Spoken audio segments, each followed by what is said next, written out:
যেহেতু আমি একজন অভিনেত্রী সেই কারণে অভিনয়টা নিয়েই আমার অনেক কিছু করার ইচ্ছা রয়েছে।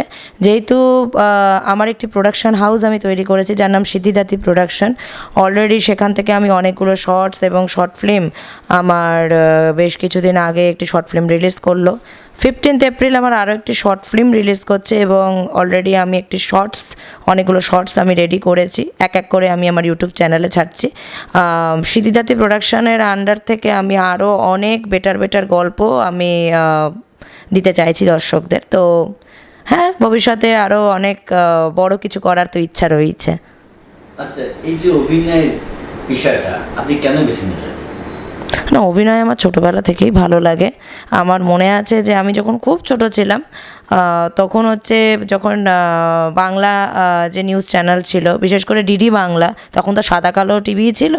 তো ডিডি বাংলায় যখন আর কি খবর বলা হতো সন্ধ্যেবেলায়, তারপরে ওই একটু রাতের দিকে খবর বলা হতো, তো আমি না যেসব সাংবাদিকরা খবর বলতেন তাদেরকে আমি ভীষণ নকল করতাম।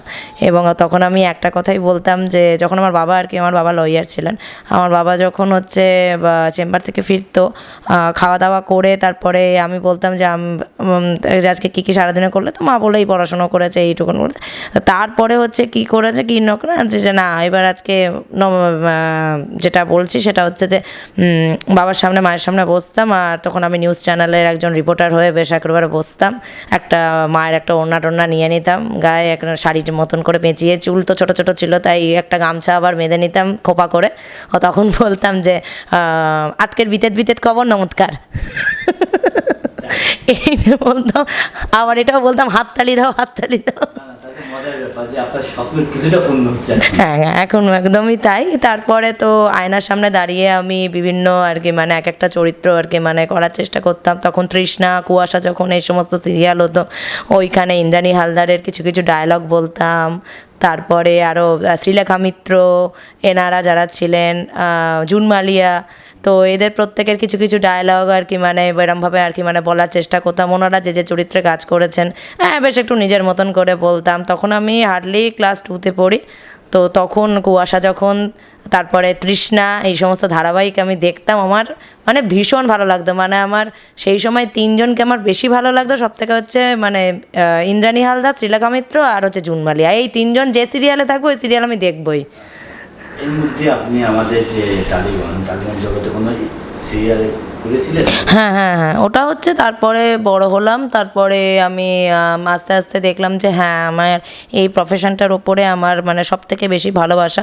এমন নয় যে আমার কোনো চাকরির অফার আসেনি, অনেক জায়গা থেকেই আমার চাকরির জন্য আমাকে অনেকেই বলেছিল, এবং যেহেতু আমি বাংলা MA করেছি, টিচিং লাইনে আমাকে অনেকেই বলেছিল, কিন্তু সেই অর্থে আর কি আমার ঠিক ওটা মন থেকে আর কি আসেনি।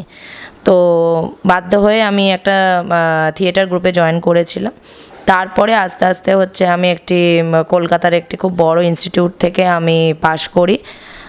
সেখানে অ্যাক্টিং, মডেলিং এবং প্লাস নিজের মেকআপ তুমি কী করে করবে, ডান্স, এই সমস্ত কিছু একটা কম্বিনেশন করে ওরা পোর্টফোলিওও করে দিয়েছিল আমাদের।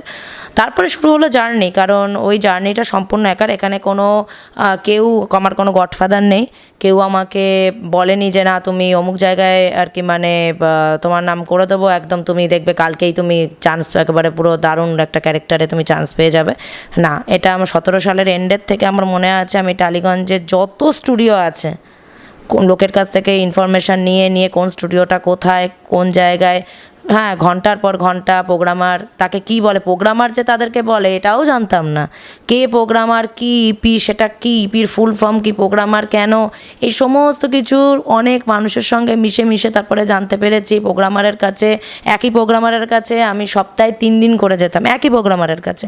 কারণ এটা তো ঠিক, এই ইন্ডাস্ট্রিতে প্রচুর নতুন ছেলেমেয়েরা আসে, প্রোগ্রামারদের এত দায় নেই যে তাদেরকে মনে রাখবে, এত দায় নেই। যদি না আমার কাজের ভীষণ দরকার, আমি কাজটা করতে চাই, এইটা আমি যতক্ষণ না পর্যন্ত তাদের কাছে সেই কী বলবো, তাদের কাছে আমার কাজের যে আমার আমার যে চাওয়াটা, এই জিনিসটা যতক্ষণ না তাদের মাথায় আমি ঢোকাতে পারছি, এটা তো তারা আমাকে মনে রাখবে কেন।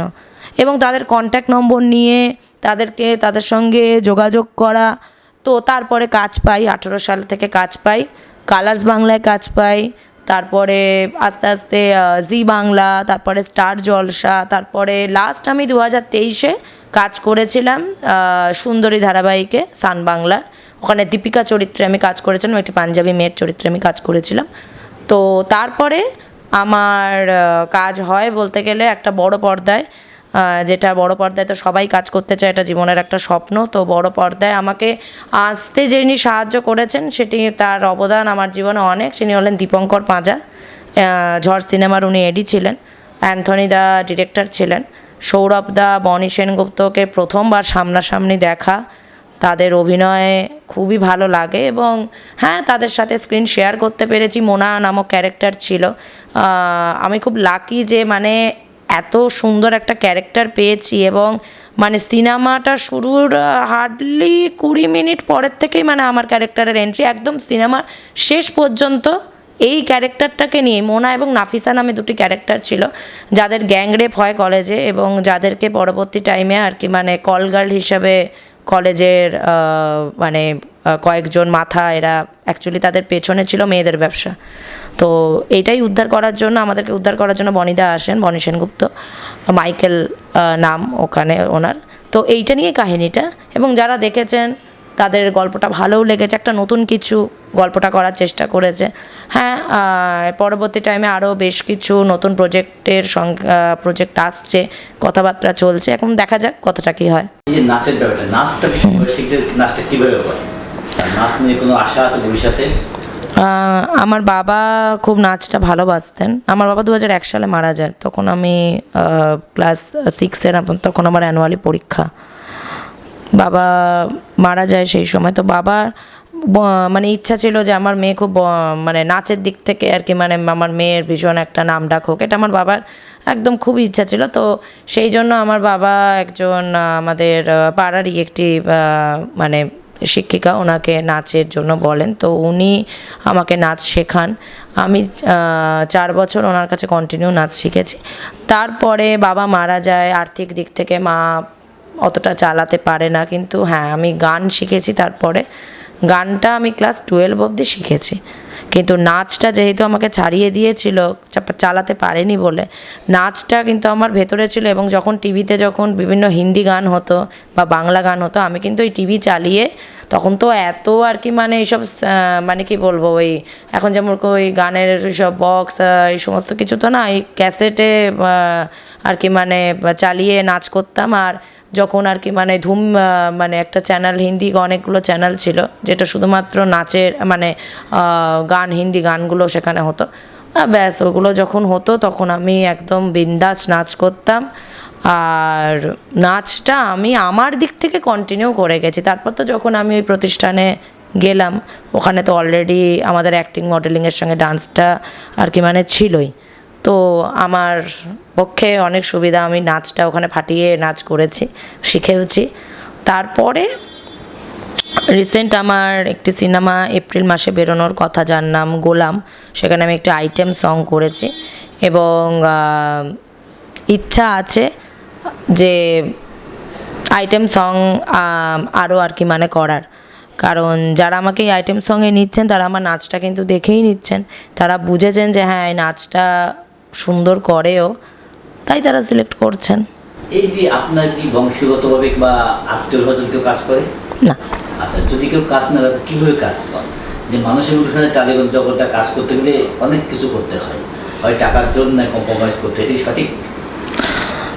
আমি একেবারে যেটা বেঠিক বা এটা একেবারেই যে হয় না সেটা কি করে বলি, সেটা কখনোই সত্যি নয়। কারণ আমি না হয় কি বলবো, মানে ঈশ্বরের আশীর্বাদ ছিল যে আমার এই রকম কোনো মানে জিনিসটা হয়নি। তবে হ্যাঁ, চলার পথে তো বিভিন্ন মানুষের সঙ্গে দেখা হয়, তো কিছু জায়গায় এমনও হয়েছে যে আমাকে বলেছিল যে না তুমি কিছু একটা জায়গায়, আমি নাম বলতে চাইবো না, যে টাকার অফার এসেছিল যে আমার টাকায় সে আর কি মানে আমাকে একটা বড় পজিশান আর কি মানে দেবে।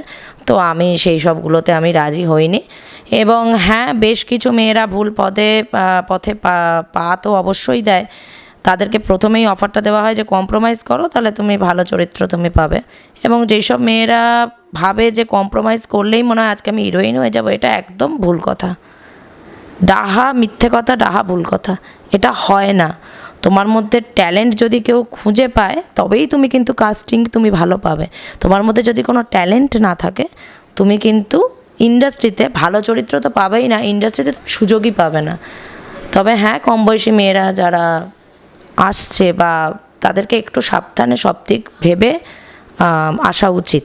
আপনার প্রোডাকশনের ভবিষ্যৎ পরিকল্পনা কি? আমার প্রোডাকশানের ভবিষ্যৎ পরিকল্পনা আরও নতুন নতুন শর্টস, যেহেতু এখন শর্ট ফিল্মটা আসলে এখন অনেকে 12 মিনিট 14 মিনিট 16 মিনিটের শর্ট ফিল্ম দেখতে এতটা মানুষের এখন ধৈর্য নেই। মানুষ এখন ছোটোর থেকে ছোটো জিনিসগুলো দেখতেই বেশি পছন্দ করে, ওই জন্যই আমি শর্টস করছি। এবং এই শর্টসগুলো আস্তে আস্তে করে তারপর হচ্ছে আমার সিদ্ধিদাদি প্রোডাকশনের আন্ডারে আমি একটা মানে ফিচার ফিল্ম করতে চাই, যেটা এই মুহূর্তে নয়, তবে করব। আমার ইচ্ছা আছে 4-5 বছর পরে আমি একটা খুব ভালো মানে গল্প নিয়ে একদম ধামাকেদার একটা সিনেমা করব, যে মানে মানুষ একদম ভাববে যে সত্যি কথা এইরকম টাইপের তো সিনেমা দেখতে চাই, মানে একদম পুরো হাউসফুল হবে, এটা আমার স্বপ্ন। আমি ধন্যবাদ জানাচ্ছি আমার এই ইন্টারভিউটা যারা নিয়েছেন, সেটা হলো স্কাই বাংলা নিউজ চ্যানেল আর রাইট নিউজ। থ্যাংক ইউ দাদা আপনাকে। এবং সত্যি বলছি, আমি বিশেষ কৃতজ্ঞতা জানাই কামালদা এবং সুমনদা, তোমাদের দুজনকেই, যে তোমরা আমাকে মানে এই জায়গাটা দিয়েছো। আর হ্যাঁ, ইন ফিউচার তোমাদের সঙ্গেও আমি কাজ করতে চাই। Thank you so much.